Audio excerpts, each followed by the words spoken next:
Hello YouTube, Jazza here. So I'm going to be talking about Star Wars The Force Awakens in this video. If you haven't seen it, and you don't want it spoiled, don't watch it.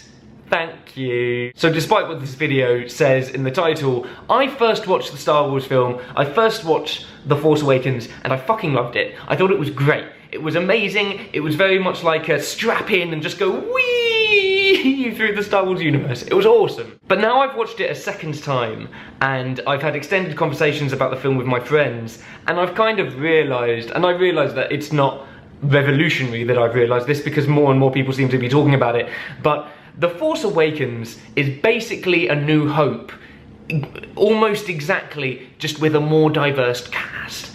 And that has annoyed me a little bit. Not the diversity part. I think it's amazing that girls are now going to be running around wanting to be Rey, and boys from Peckham can now dream about being Star Troopers, and I for one can't wait to gender bend cosplay Rey. I think I'm going to look really good. I feel like one of the best things about Star Wars is the universe that has been created, and how broad and diverse and exciting that is, and how many side characters there are that are really important to the story, and how many different worlds there are. And J.J. Abrams saw this universe, saw the huge amount of potential that there could be for original storytelling, and decided, no, you know what, I'm gonna make the first ever Star Wars film all over again, just with bigger things. So here's a list of just some of the things that really annoyed me about the fact that The Force Awakens is just A New Hope 2.0. So let's get on with this, shall we? Firstly, and this is one of the things that has been most talked about, is the fact that the Death Star has been made again, but now it's bigger, and it's a planet, and it's Starkiller Base. And instead of killing just one planet, it can make loads of them explode. And why just make another Death Star? 3 of the 7 films that have been made have now had a Death Star in them. Just make a different weapon. What's more, we see the Starkiller Base being destroyed by an X-Wing going in a trench run and then blowing it up from the inside and then flying free.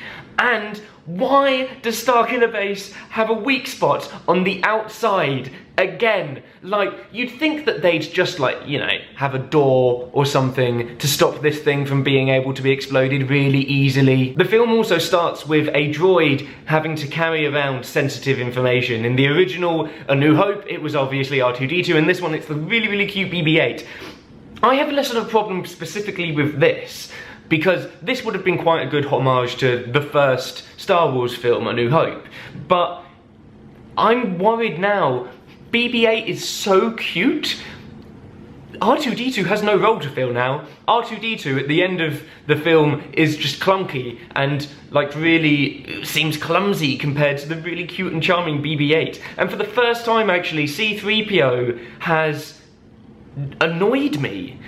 I feel like he was a really annoying character in The Force Awakens, and I don't want that to be the case, because they've been the best characters throughout all 6 episodes so far, and I don't want to start hating C-3PO. Please don't make me hate C-3PO. In The Force Awakens, our hero Rey is from a desert planet called Jakku, and in the original A New Hope, Luke Skywalker is from Tatooine. Now the similarities were so close to this that when the trailers originally came out, people were just calling Jakku and assuming that this desert planet Jakku was Tatooine. Why couldn't we see a new planet in a different looking planet in this film? I don't understand, when you have this wide universe, why do you just focus on, why do you just mirror everything? Why did you do this, JJ? Why?